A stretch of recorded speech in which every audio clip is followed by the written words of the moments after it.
Hello and welcome to Shui Mo Landscape. This is an advanced painting activity in the Chinese style known as guohua. So for this we'll need ink or watercolors. I've got India ink here. And you'll need water and some sort of palette or paint tray. And of course you'll need some brushes. And a quick note about brushes. For this project we're going to need round brushes that are pointy tipped or fine tipped, like this, because we're going to be using the side of the brush tip as well as the point. This one's pretty good if you can get ones like that. Now what's not a good brush are these flat ones, and this one has glue in it, so try to make sure your brushes are in good shape. This one's round, but it's not pointy enough to give us the shapes that we're going to need, or the lines that we're going to need. And this one is pretty cool, but just not for this project. Maybe for some other project. So that's what you need to know about brushes: round and pointy. Next, you'll also need a red marker for the name stamp. Rice paper is a traditional type of paper to use for this kind of project. Not the kind you eat. This is made from the stalk of the rice plant. And it is nice and translucent. It's pretty cool, and it's absorbent too. But if you can't get rice paper, regular watercolor paper is fine for this. You also need some scrap paper to test out your brushes and try out some of these brush strokes. So go ahead and collect your materials and then meet me here when you're ready. Did you get all your stuff? I hope so. Let's start with the paint tray and the water and ink. So I'm going to fill up all my little trays on this palette with water, and I'm going to give each little well here a couple of drops of ink. So in my first one, only 1 drop. In the second one, only 3. In my third one, 6, 9, 12, and 15. So each well of ink should be a little bit darker than the last. And I'm trying to make this little scale, a value scale, on this scrap paper so I can get different shades of gray and black. So I'm starting off pretty good here. Just remember to rinse your brush out in between tests so that you don't end up mixing your colors before you're ready to, your shades of gray before you're ready to. So I've got something here. It's not perfect, but it does show that I can use different shades of gray. So I'm ready to move on to my project. I'm going to start in the background with these cloudy mountain shapes, and these are going to be pretty light gray. I'm going to start with my lightest gray. You see I'm going to that first well there, and you can dab your artwork with your paper towel if necessary. Get that light gray effect.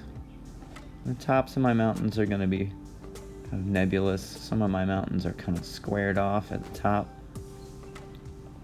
There we go. And as I get closer to the foreground, or the nearest part of the painting, the mountains are going to get darker because they're easier to see. They're not as cloudy. The cloudy areas are the areas that are going to stay white on my page.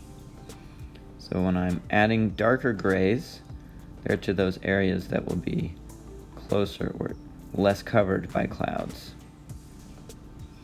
Some of the mountaintops are peeking through the clouds here. That's why they're going to be a little bit darker. I'm getting some shapes here that suggest rocks, plants that are growing on top, bushes. And if I feel it's getting too dark, I come back with my paper towel and I soak up some of the water and the pigment or ink. That lightens it up.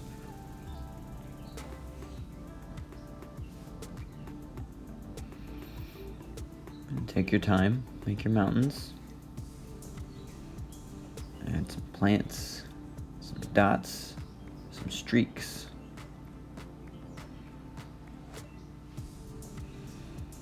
As I'm getting a little bit further in, I'm starting to get darker now with my colors, adding a little more detail in the darkest shades that I have. And remember, the longer you leave the ink sitting on the page, the darker it will be when you try to lift some of it off with your paper towel. So just be mindful of that. Got a little outcrop here with some trees on it. You can see some details here. This is in the foreground, so I've got a mountaintop that closer to where the viewer would be standing. Now for this, I'm actually studying an example from a book. So you can follow along with mine, of course. Or if you decide you understand these techniques enough, maybe you can look for inspiration from a master's drawing or painting like I am. There's plenty of great examples out there. Alright, so now I'm adding another layer of dark, trying to get those foreground colors, those foreground mountains to come out a little bit more, a little bit more pop to them. And there we go. So now I've got my mountains. Next, I'm going to add some names, my name stamp and some text. If you don't know how to write in Chinese, that's okay, because we're going to do our name stamp with our name in English, just in case you don't know what your name would look like in Chinese. I'm putting my name inside of a rectangle. I draw the sides of the rectangle first, but leave it open at the bottom until I've got my name in there. Then I close the rectangle. I want to make sure my name will fit. If your name is too long to fit in there, you can try just doing your initials like this, and then add the bottom when you're done. Next, I can't teach you all the Chinese in the world, but I can teach you one word, and that's fu, good luck. And this is generally just a good word to know in Chinese.